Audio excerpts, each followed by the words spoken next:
دراصل ایک گھریلو ملازم کو فہد سے کچھ رنجش تھی، سو اس نے ماہرہ کے دل میں شوہر بارے کچھ غلط فہمیاں پیدا کرنے کی کوشش کی تھی۔ ہوا یوں کہ وہ اپنے گھر میں خوش اور مطمئن زندگی گزار رہی تھی کہ ایک دن آفس سے کسی نے اسے فون کیا اور کہا، میڈم میں یہ ملازم ہوں، آفس کے باہر سے فون کر رہا ہوں کیونکہ بر وقت آگاہ کرنا اپنا اخلاقی فرض سمجھتا ہوں۔ آپ کسی دن صاحب کے آفس کا ضرور چکر لگائیے، ایسا نہ ہو کہ دیر ہو جائے اور آپ کو نقصان ہو۔ یہ عجیب و غریب قسم کا فون کس نے کیا تھا؟ نام تک کو نہ بتایا۔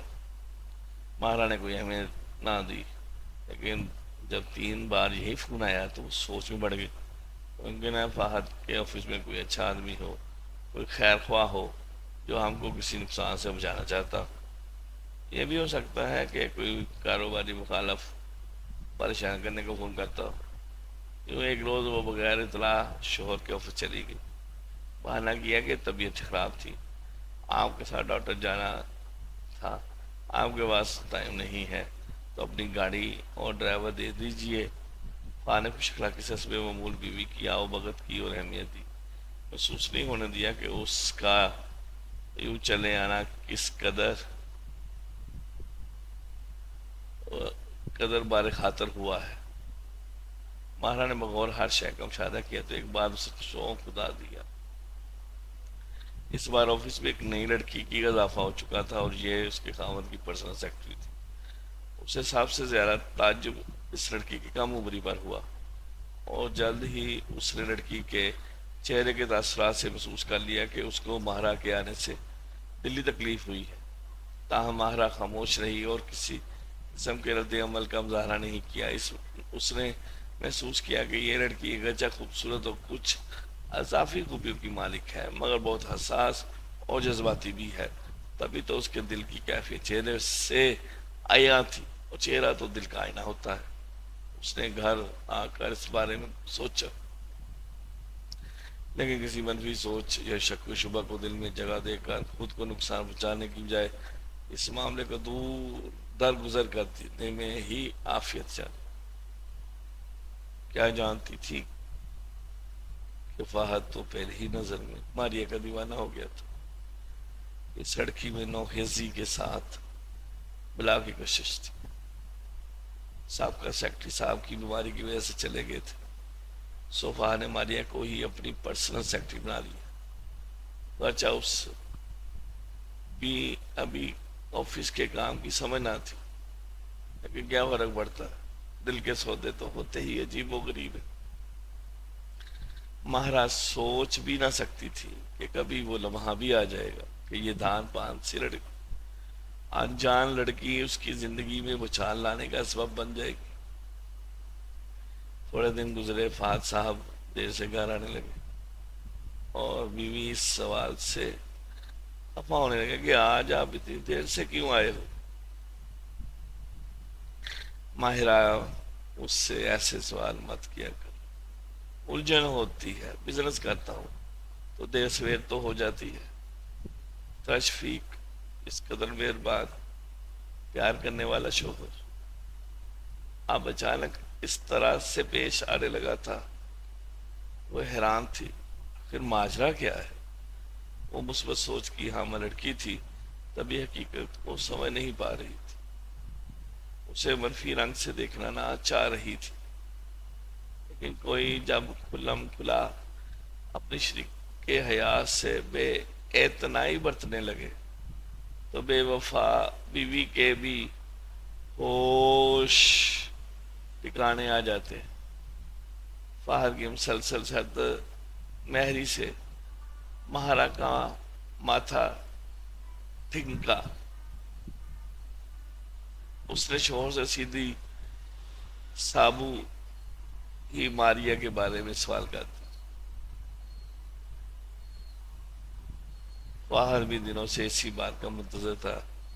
اسے کس کا ڈر تھا؟ صاف صاف ماہرہ کو بغیر لگی لپٹی بتا دیا کہ وہ اپنی سیکرٹری ماریہ سے دوسری شادی کر رہا، یہ بھی کہہ دیا کہ تمہیں رہنا ہے تو رہو، میں تمہارے حقوق میں کمی نہیں کروں گا۔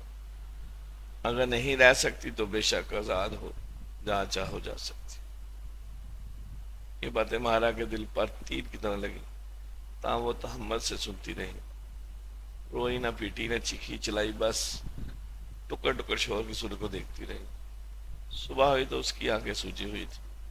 ساس نے پوچھا، بہو کیا بات ہے، طبیعت تو ٹھیک ہے، کیوں آنکھیں سوجی ہوئی ہیں؟ اپنے بیٹے سے پوچھے، وہ اور شادی کر رہے۔ اس نے بھی بنا لگی لپٹی بتا دیا۔ ماں نے بیٹے کی خبر لی مگر وہ اپنی بات پر اڑ گیا۔ اس پر آنٹی بڑک اٹھی، کہا فہد کچھ تو خدا کا خوف کرو، ایسا تو کبھی ہماری پچھلی 7 رشتوں میں نہیں ہوا، آخر ماہرہ میں کیا کمی ہے، اس کا قصور تو بتاؤ۔ اماں دوسری شادی گناہ ہے، ہمارے یہاں تو 4 جائز ہیں، میں دوسری کر کے کون سا انوکھا کام کر رہا ہوں؟ آپ سے میں نے کہا تھا کہ میری شادی جس لڑکی سے طے کریں پہلے مجھ سے ملوا دینا، ورنہ میں دوسری شادی ضرور کر لوں۔ اب مجھے ایک ایسی لڑکی مل گئی ہے جو ہر لحاظ سے مجھ کو پسند ہے۔ آپ کی پسند کی لڑکی اس گھر میں بہو بن کر آ سکتی ہے تو میری کیوں نہیں؟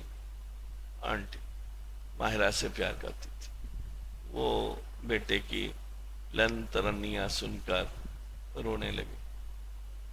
بیوی بھی رو رہی تھی مگر ان دونوں عورتوں کے آنسوؤں پر فہد کا پر کوئی اثر نہیں ہوا۔ اس نے کہا، ماں میں چوری چھپے تو شادی نہیں کر رہا۔ اس کا بیٹا عاشر پریشان تھا، وہ پوچھ رہا تھا، امی ابو اور دادی جان آپ سب کیوں لڑ رہے ہیں، کچھ مجھے بتائیے۔ کچھ نہیں بیٹا، اوپر اپنے کمرے میں جاؤ۔ مارا نے بیٹے کا ہاتھ پکڑا اور لے گئی۔ تبھی فہد نے ماں کی منت کی کہ غصہ نہ کرو، دیکھو میں ماہرہ اور بچے کی سرپرستی سے تو ہاتھ نہیں اٹھا رہا، ان کے حقوق پورے ان کو ملیں گے۔ اللہ کا شکر ہے اتنا کما لیتا ہوں کہ وہ 2 گھروں کا خرچہ آسانی سے اٹھا سکتا ہوں۔ تبھی آنٹی نے آنسو پوچھ کر بات ختم کی، بیٹے تم خود مختار ہو، میرا کام تو تم کو غلطی سے روکنا ہے۔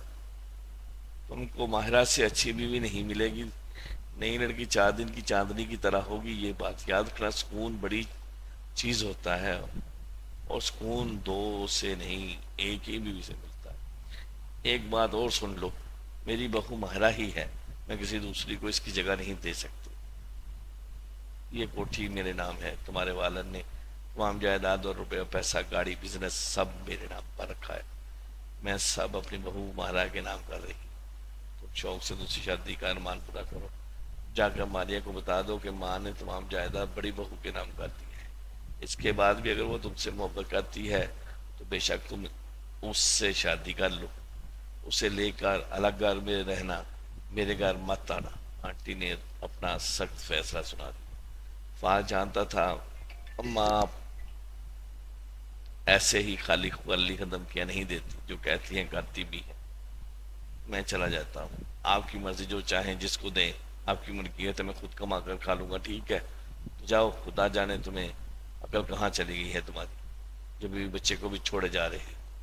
کل تک ہمارا خود کو ایک خوش قسمت اور سمجھتی تھی، لیکن اب یہ نقیب کہاں سے لگ گئی۔ وہ سوچنے لگی، شادی کے بعد تو کبھی فہد نے ناپسندگی کا اظہار بھی نہیں کیا تھا، وہ ماہرہ کا دیوانہ ہو گیا تھا، کبھی یہ احساس نہیں ہونے دیا تھا کہ وہ اسے پسند نہیں کرتا۔ پھر اچانک یہ بات کیوں؟ اسے یاد آ گئی، سچ ہے مرد کا اعتبار نہیں، کبھی بھی کوئی عورت بھی اسے بھا سکتی ہے اور دل کو لبھا سکتی ہے، وہ اپنی بے قصور بیوی پر سوکن لا سکتا ہے۔ اس کے بعد جب فہد 1 ماہ بعد گھر آیا تو ماریہ سے شادی کر چکا تھا۔ اس نے آتے ہی اعلان کر دیا کہ ماریہ اس کی بیوی ہے اور ماہرہ کو اسے قبول کرنا ہی ہوگا۔ سو کر لیا گیا قبول، مگر ساس نے سب اثاثہ اور جائیداد کی مالکن ماہرہ ہی کو بنا رکھا تھا۔